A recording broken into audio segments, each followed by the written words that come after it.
بسم اللہ الرحمن الرحیم۔ محترم ناظرین، ایک دن ابو جہل اور ولید بن مغیرہ نے مشورہ کیا کہ نبی اکرم صلی اللہ علیہ وآلہ وسلم کو مسجد حرام میں شہید کر دیا جائے، اور یہ طے پایا کہ جب رسول خدا مسجد میں آ کر نماز پڑھیں گے تو اس وقت ولید ان پر حملہ کر کے ان کا کام تمام کر دے گا۔ نماز کا وقت ہوا، رسول خدا صلی اللہ علیہ وآلہ وسلم حسب معمول نماز پڑھنے کے لیے مسجد حرام میں داخل ہوئے۔ آپ نے نماز شروع کی تو ابو جہل نے ولید بن مغیرہ سے کہا کہ اٹھو اور پروگرام کے مطابق محمد کو شہید کر دو۔ نعوذ باللہ۔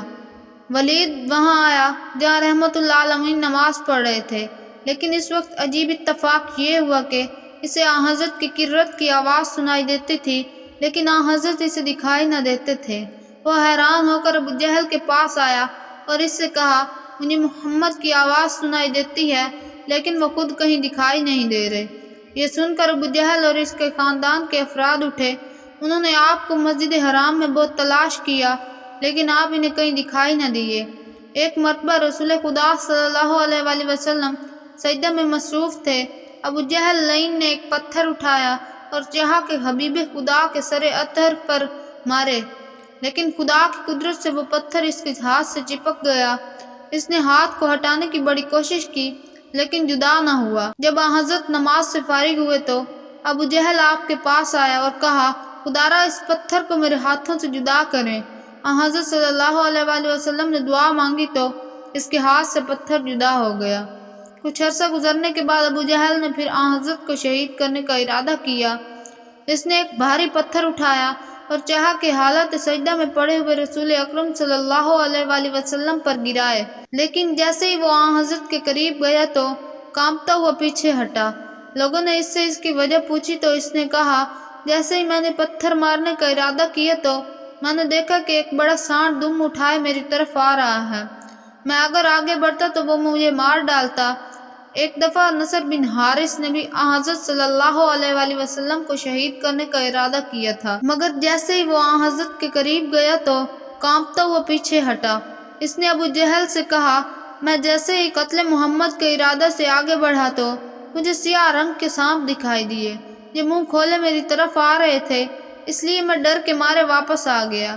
بعثت پیغمبر صلی اللہ علیہ وآلہ وسلم کے ابتدائی دنوں کا واقعہ ہے کہ عرب میں فضیل بن عمیر نامی ایک شخص رہتا تھا جو بت پرست تھا۔ اس میں ہر طرح کی برائیاں بددرجہ اتم موجود تھیں۔ وہ رسول خدا صلی اللہ علیہ وآلہ وسلم کا بدترین دشمن تھا۔ ایک مرتبہ اسے پروگرام بنایا کہ وہ مکہ جائے اور رسول خدا کو جا کر قتل کر دے، تو وہ شخص مکہ آیا اور مسجد حرام گیا۔ اتفاق سے رسول خدا صلی اللہ علیہ وآلہ وسلم اس کے روبرو ہوئے تو آپ نے فرمایا کہ کیا تو فضیل ہے؟ اس نے کہا، جی ہاں۔ آپ نے فرمایا، یہاں کیا نیت لے کر آیا ہے؟ اس نے کہا، میں بیت اللہ کے طواف کی نیت سے یہاں آیا ہوں۔ نبی اکرم صلی اللہ علیہ وآلہ وسلم نے فرمایا، خدا سے مغفرت طلب کر اور اس کے حضور توبہ کر اور اس کے دین سے تمسک اختیار کر۔ شیطان نے تیرے دل پر پھونک ماری ہے اور اس نے تجھے ایک ایسے فعل کے متعلق دھوکہ دیا ہے جسے صرف وحشی افراد ہی سر انجام دیا کرتے ہیں، اور وہ فعل قتل ہے۔ آن حضرت صلی اللہ علیہ وآلہ وسلم کی زبان سے یہ کلمات سن کر اس کے دل کی دھڑکن تیز ہو گئی اور اس کا رواں رواں کانپنے لگا۔ پھر اس نے کہا، اشہد ان لا الہ الا اللہ وحدہ لا شریک لہ واشہد ان محمدا عبدہ ورسولہ۔ میں گواہی دیتا ہوں کہ اللہ وحدہ لا شریک ہے، اس کے علاوہ کوئی معبود نہیں ہے، اور آپ اللہ کے آخری نبی اور آخری رسول ہیں۔ اس طرح وہ فل فور اسلام لے آیا اور بعد میں اچھا مسلمان ثابت ہوا۔ ایک دفعہ حضرت صلی اللہ علیہ وآلہ وسلم کے دشمنوں نے یہ فیصلہ کیا کہ وہ آپ کو ہر قیمت پر قتل کر کے رہیں گے، لیکن احکم الحاکمین خدا نے آپ سے وعدہ کیا تھا کہ وہ آپ کو دشمنوں کی شر سے محفوظ رکھے گا، اس لیے آپ کے دشمنوں نے آپ کے خلاف جتنی بھی سازشیں کی وہ سب کی سب ناکامی سے دوچار ہوئیں۔ جب جنگ خیبر حضرت علی رضی اللہ عنہ کی بے مثل شجاعت سے اختتام پذیر ہوئی اور مسلمانوں کو یہودیوں پر فتح حاصل ہوئی تو ایک یہودی عورت نے خیبر کا بدلہ لینے کے لیے حضرت کو شہید کرنے کا منصوبہ تیار کیا۔ مارخ یعقوبی کے بقول وہ عورت مرحب بن حارث کی بہن زینب تھی۔ اس نے ایک بکری ذبح کی، اس کے گوشت کو بھونا اور اس پر مہلک زہر ڈال کر رسول اکرم صلی اللہ علیہ وآلہ وسلم کی خدمت میں لے آئی اور اسے حضرت کے سامنے بطور ہدیہ پیش کیا۔ رسول اکرم صلی اللہ علیہ وآلہ وسلم خلق عظیم کے مالک تھے۔ آپ کسی کا ہدیہ رد کرنا مناسب نہیں سمجھتے تھے۔ آپ نے اس عورت کا ہدیہ بھی قبول کیا۔ آپ نے بکری کے گوشت کا لقمہ ہاتھ میں لیا اور منہ میں رکھا تو اللہ تعالیٰ نے بکری کے گوشت میں بولنے کی قوت عطا کی اور اس سے یہ آواز آئی، یا رسول اللہ، میں زہر آلود ہوں۔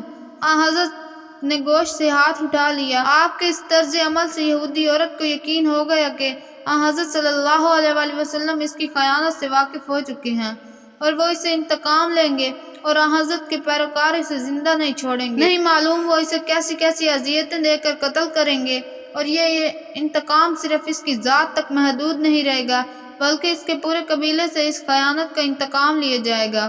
الغرض اپنا تاریخ مستقبل سوچ کر وہ عورت تھر تھر کانپنے لگی۔ رحمت العالمین نے کسی غصے کا اظہار نہ کیا۔ اس سے فرمایا، اے عورت، تو نے یہ جرم کیوں کیا؟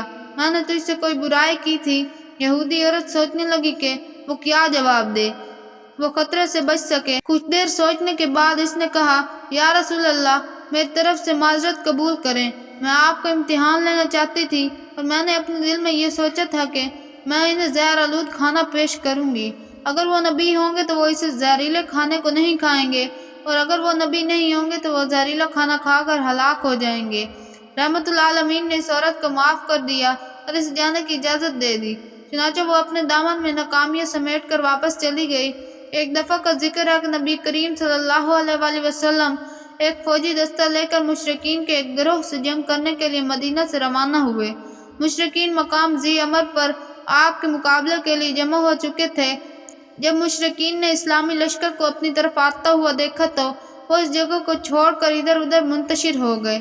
رسول خدا اور آپ کے صحابہ نے ان کے انتظار کے لیے وہاں پر پڑاؤ ڈال دیا۔ اس دوران کچھ بارشیں ہوئیں جس سے حضرت کا لباس بھیگ گیا۔ آپ نے اپنے پڑاؤ کو چھوڑ کر دور درختوں کا تھا، آپ وہاں تشریف لے گئے اور اپنے کپڑے خشک کرنے کے لیے درختوں کی ٹہنیوں پر پھیلا دیے۔ آپ ایک طرف جا کر کچھ دیر کے لیے آرام کرنے لگے۔ مشرکین نبی اکرم صلی اللہ علیہ وآلہ وسلم اور آپ کے لشکر پر نگاہیں جمائے ہوئے تھے۔ جب انہوں نے نبی اکرم کو ساتھیوں سے دور ایک درخت کے نیچے سوتے ہوئے دیکھا تو ان کے ذہن میں یہ خیال آیا کہ موقع اچھا ہے، نبی کریم کو سوتے میں قتل کر دیے جائے۔ چنانچہ مشرکین کا سردار وہاں آیا جہاں آپ سوئے ہوئے تھے۔ اس نے تلوار بلند کر کے آپ سے کہا، محمد بتاؤ اس وقت میرے ہاتھ سے تجھے کون بچا سکتا ہے؟ نبی اکرم صلی اللہ علیہ وآلہ وسلم نے فرمایا، اللہ بچا سکتا ہے۔ آپ کا جواب سن کر اس کے بدن پر کپکپی طاری ہوئی اور اس کے ہاتھ سے تلوار گر پڑی۔ آپ نے آگے بڑھ کر اس کی تلوار اٹھائی اور فرمایا، بتاؤ تجھے میرے ہاتھ سے کون بچا سکتا ہے؟ اس نے کہا، کوئی بچانے والا نہیں ہے۔ پھر اس نے آپ سے معذرت طلب کی، آپ نے اسے معاف کر دیا۔ نبی اکرم کا یہ رویہ دیکھ کر وہ مسلمان ہو گیا۔ اس نے اپنی قوم کو اسلام کی دعوت دی، انہوں نے بھی اسلام کی دعوت قبول کر لی۔ امید کرتی ہوں آپ کو ہماری آج کی ویڈیو اچھی لگی ہوگی۔ ویڈیو پسند آئے تو ویڈیو کو لائک کر دیں، چینل پر نئے ہیں تو چینل کو سبسکرائب کر دیں۔ ملتے ہیں کس نیکسٹ ویڈیو میں، تب تک کے لیے اللہ حافظ۔